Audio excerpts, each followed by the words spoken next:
Welcome to the Hundredfold Journey. We help people step out of religious bondage and into true abundance. We invite you to embark on a journey, a spiritual journey called the Hundredfold. At a Hundredfold, we are a group of people developing new thoughts, habits, and beliefs to understand our true identity, to live our life purpose and experience the abundant life just the way Jesus did. Our mission is to provide support, encouragement, and resources to help you on your journey. The life you are meant to live is closer than you think. The journey is the destination, and your journey starts now.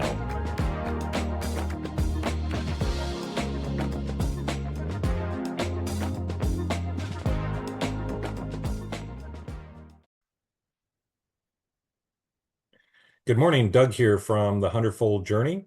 Thanks again for joining us on this Grace Awakening Network program. We're on a journey with you to help you to know your true identity, live your life purpose, and experience true abundance. Because a Hundredfold is about a group of people who are looking to find their true identity, and by doing so, finding God's true identity. So thanks for joining us today. We are in a series called I Am the Dwelling Place of God, and we're looking at the tabernacle in the Old Testament.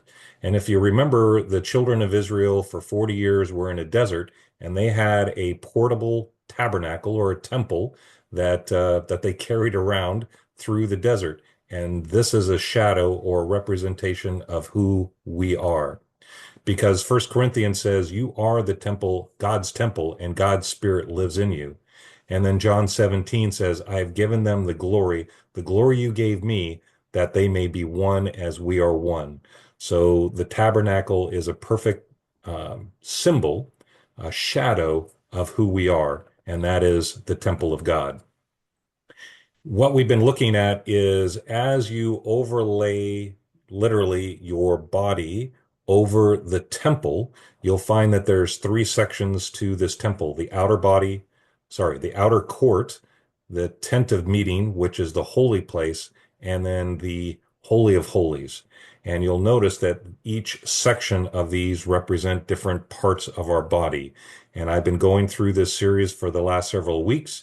And of course, if you want more details on each one of these, you can go back and visit those videos. They are on YouTube and also on GAN TV. But you are the temple of God.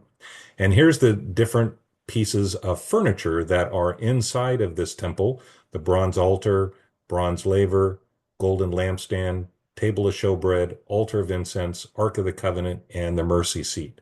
So all 7 of these pieces of furniture, again, represents different portions within our body.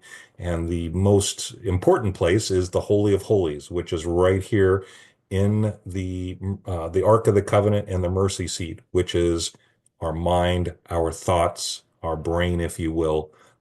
That's the Holy of Holies.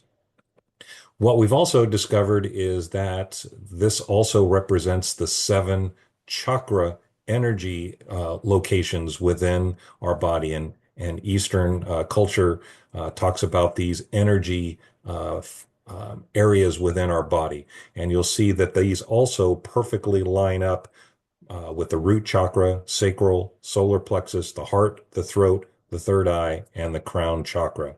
So each of these also line up, and I'll be talking about that as well as we go through this session here.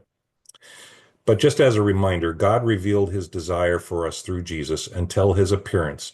So God used types and shadows from the Old Testament. And in Hebrews, it talks about those shadows were a copy of the heavenly things, as Moses was divinely instructed when he was about to make the tabernacle. So God wanted Moses to make this tabernacle a representation of things that were heavenly. So again, we are that temple. So let's start with the bronze altar. So if you look down at the bottom left, you'll see this is the very first piece of furniture as you walk into the outer court, right? So this is a representation of what the bronze altar looks like. And what's interesting is when you look at John, it says John the Baptist said that, "Behold the Lamb of God that takes away the sin of the world." And when you when you look at the brazen altar, this was the first announcement of Jesus as he started his ministry, right? When he started his ministry, even before he was baptized, the John the Baptist called out Jesus as being the Lamb that takes away the sin of the world. So it was the very first thing that was announced for Jesus's ministry. This is also the first article of furniture as you enter into the temple. And I just found it interesting that that's the declaration of John the Baptist, and then the first thing you do when you come into the temple is the brazen altar. What significance does this have being the first piece as you enter into the temple? And then what does the lamb represent? And when we did the 7 I am statements, we talked about the good shepherd and that the good shepherd cares for his sheep. And the sheep represented or was a symbol of something. What this represents is our identity and who we are. That's what Jesus represented.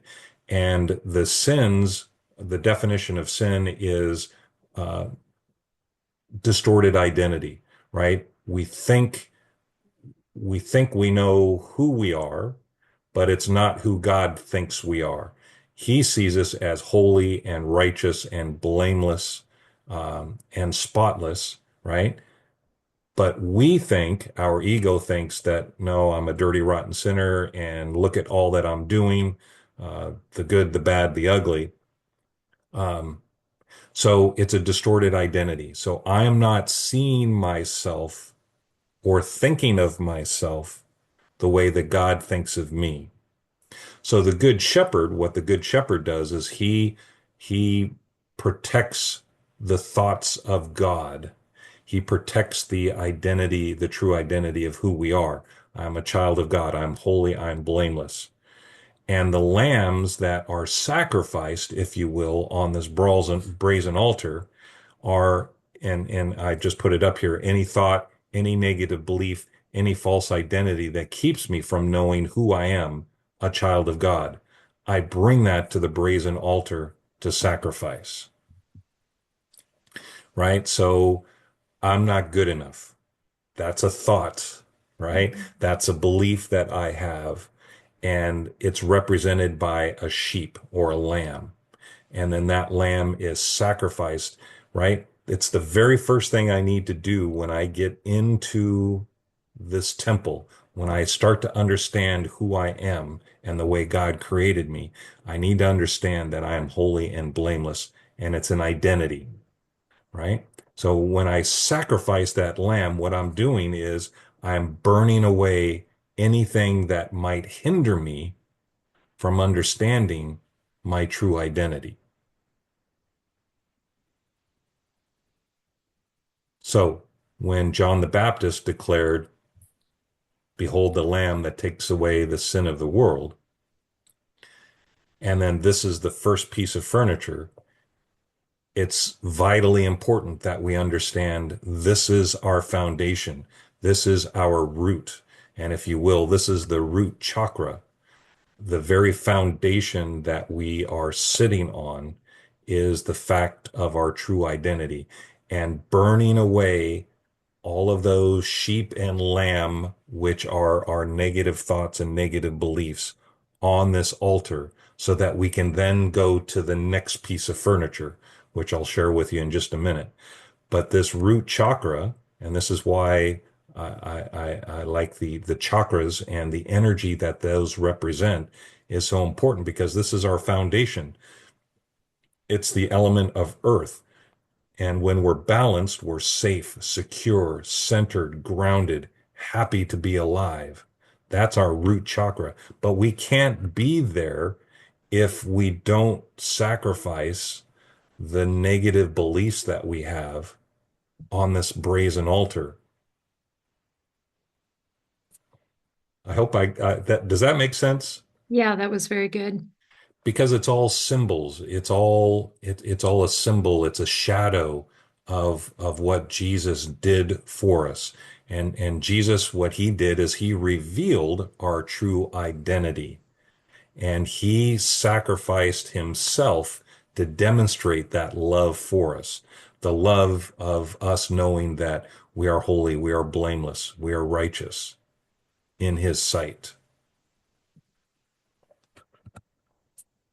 So this is the root chakra, and this is why it's associated with the brazen altar. It's because it's the very first thing we need to do when we walk into the temple. We need to get rid of, we need to burn out all of those negative beliefs. All right. The next one is the bronze laver. So this is represented by the sacral chakra, and this is the element of water. And when this is balanced, it's balanced with passion, creativity, healthy libido, optimistic, and open. So this is where your emotions and your relationships, right? It comes out of this. And notice the your body parts are your abdomen, your genitals, your womb. So it's a birthing place, right? And that's why it's from water. So just sequencing, right? So you just came in to the temple and you sacrificed your distorted identity, Mm. right? The sin that was represented by the lamb that was sacrificed. So now you go to step two, if you will, and you have this bronze laver, which represents your sacral chakra, which is your emotions, your relationship, your creativity, right? It's a birthing location, right? And it's from water. So when you cleanse yourself, you're creating a new person, a newness. You're washing away the old, and there's a newness that comes with the water, right? Mm. And then also with the water comes a reflection. When you look down into the water, you can see your reflection. So then you ask yourself the question, what is it that I'm now seeing? You just burned away those negative beliefs, and now you're looking into the mirror of this water. What's being reflected back to you? How do you now see yourself as this wonderful creation and creator, right? Because this is our creative center. This is our sacral chakra. So when you look in the mirror, what do you see? And it hopefully will be your new you. You see yourself as the bride of Christ because life is a mirror which reflects back. So again, sequencing through, you've burned off those beliefs. Now, when you look in the mirror, what do you see? Do you still see yourself as unworthy and not lovable, or do you see yourself as the bride, holy and blameless? So this bronze laver is there to reveal what we see within ourselves. Right? So then notice we're moving from the outer court into the inner court or the tent of meeting. And the first piece of furniture we see there is the golden lampstand. And here is what's called the solar plexus, which is represented by fire. And this is the abdomen, the liver, gallbladder, the stomach, the kidneys. And when this is balanced, you're confident, you feel in control, personal power, drive, and a good self-image, right? So that's what the solar plexus represents. And it governs our personal power, will, autonomy, as well as our digestive and metabolism. So here's a picture of that golden lampstand, which is also called the menorah. Exactly. And what's interesting is when you walk into this section of the temple or the tabernacle, is it's completely dark, right? Because the tabernacle is completely covered with these different layers of linen and otter skins and all this weird stuff, but it's completely dark, like pitch dark. So the only light that comes into this is from the golden lampstand. Mhm. So as you just described perfectly, it brings light into the darkness and it reveals our innermost beliefs about who we are. And it reveals it to us.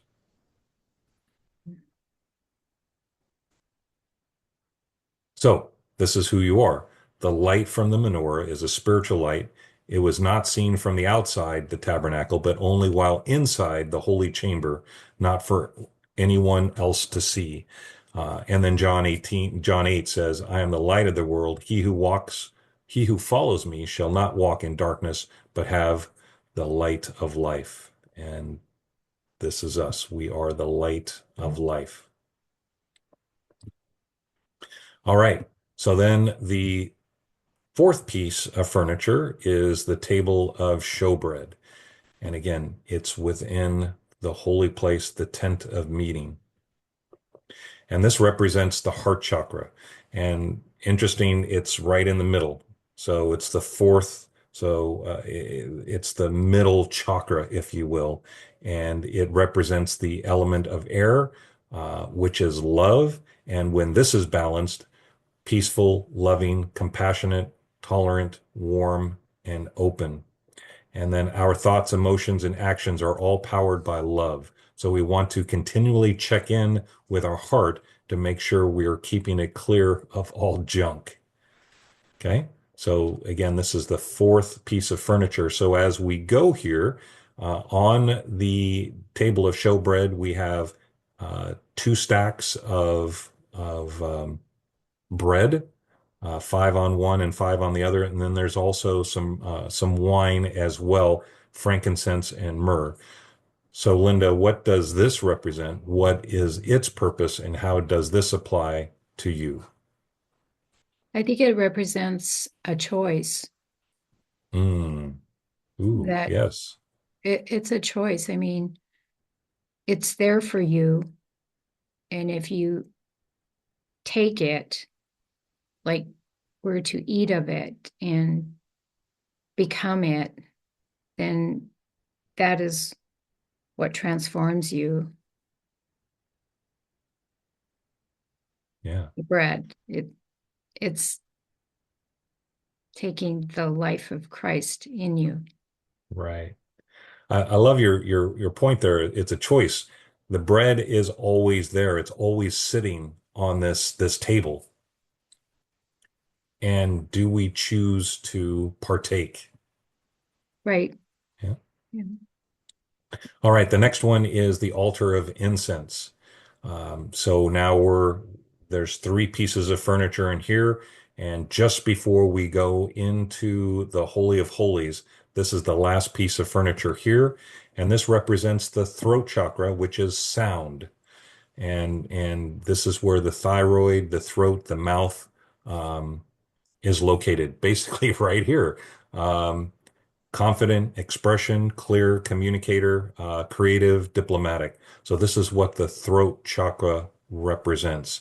It is our words. It is it is our prayers, the prayers of the saints, which are discussed in Revelation 20, is describes this altar of incense Mhm. and the prayer of the saints, if you will. And again, it's excuse me, it's not until we go through all of these other pieces of furniture that represent that we get here to the altar of incense. And when we understand that our true identity and the negative beliefs have been burned away, and that we're the light of the world, and that we have this inner manna, this hidden manna, if you will, that we can eat and fellowship, that then we can turn into prayer and communicate with our Creator through the altar of incense, which this represents. Now, what's important here is we have to understand the power of your words. So our words are seeds that we're planting, and they will bear fruit. And in our series, um, the seed and the sower, what we discovered is that we are the ones planting the seeds, and we're planting the seeds with our thoughts and with our words. And if we want to bear good fruit, then we need to plant good seeds, which are good thoughts and good words. So, for example, if I wanted to plant an orange, sorry, if I wanted to have an orange, I would plant an orange seed, which would produce an orange tree. Pretty obvious. Same thing, apple. But then where we sometimes don't agree is that if I have fear, anxiety, and doubt, and I'm verbalizing that and I believe it, then that's the fruit that is going to be reproduced. The fear fruit, the anxiousness, the worry, that's what's going to manifest. That's what's going to grow because those are the seeds that I'm planting.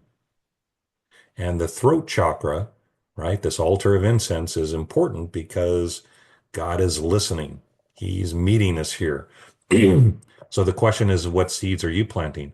Are they seeds of love, joy, and peace and appreciation? When you do that, then you will produce that fruit in your life. All right, now we're going into the Holy of Holies. We're splitting the veil and we're going in here into the Ark of the Covenant. So the Ark of the Covenant from the chakra is the third eye chakra, which is the brain, the eyes, the ears, the nose, pineal gland, the center of intuition. And this is where we're balanced. It's imaginative, intuitive, clear thoughts and vision, sees beyond the physical, right? So it's not just the physical, it's the spiritual. Yep.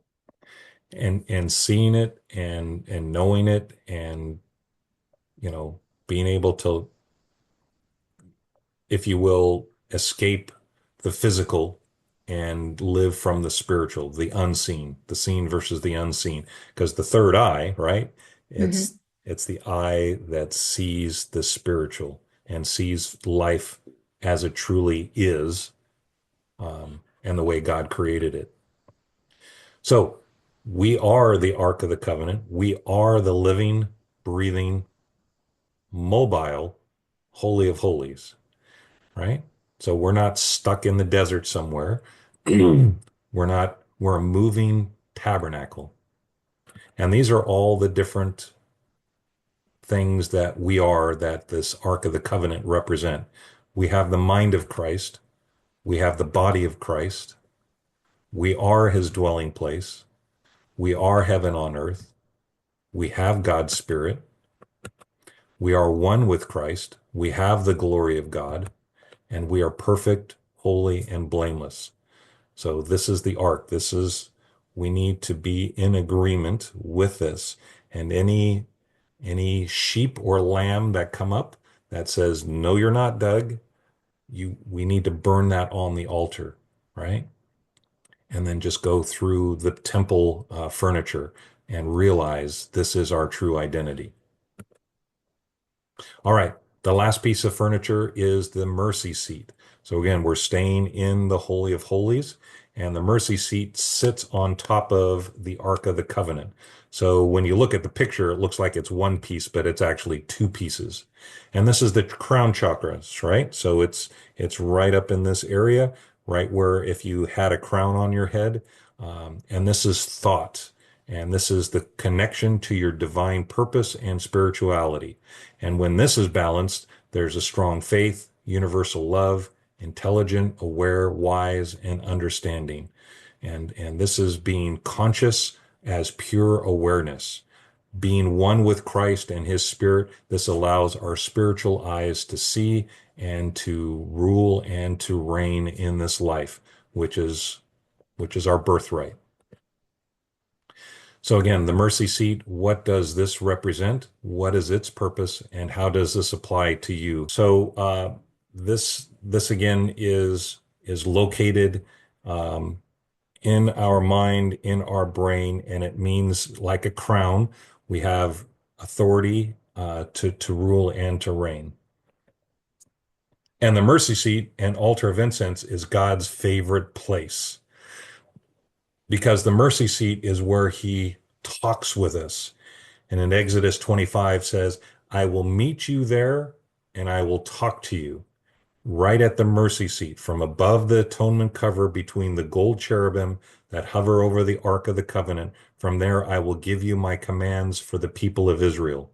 So this is where God meets us and he talks with us right here, right? It's not external voices, even though he probably could, but his favorite place to talk and meet with us is right here. And then interestingly enough, the altar of incense, this is where he meets us there. He meets us at the altar of incense. All right. So we've covered all pieces of the furniture and we've covered the chakra body. The point that I really want to emphasize is just the importance of starting from the earth, which is root chakra, and then working our way up. And in order to really access the third eye, the throat chakra, the heart chakra, the crown chakra, it starts with the root. And that's why that sacrifice is so important. That's the first thing you do when you come into your temple is you look at your negative beliefs about who you are and sacrifice, burn that away. And then you look at the sacral and you look at yourself in the mirror and you reflect and you go, ah, that's who I truly am. I see myself now. And then that allows you to go into the inner court and the golden lampstand. Then all of a sudden you see symbols of who you are. You're the light of light of the world, and you have this hidden manna and this wine that shows fellowship between you and God. And then you can speak these truths to yourself and start manifesting as your words, and you start planting these seeds. And then you go into the Holy of Holies, and then all of a sudden there's this third eye, and you start seeing things like, I've never seen life this way before. And now your eyes are opened, and now you see that you have this authority to rule because you have a crown. And this is where God meets and he talks to you, right? So all of it is lined up perfectly for all of this. And then, of course, you can always go to my website, thehundredfoldjourney.com, or email me at doug@thehundredfoldjourney.com. So that's it for today. Thanks again for joining us, and we will see you next time. Bye for now.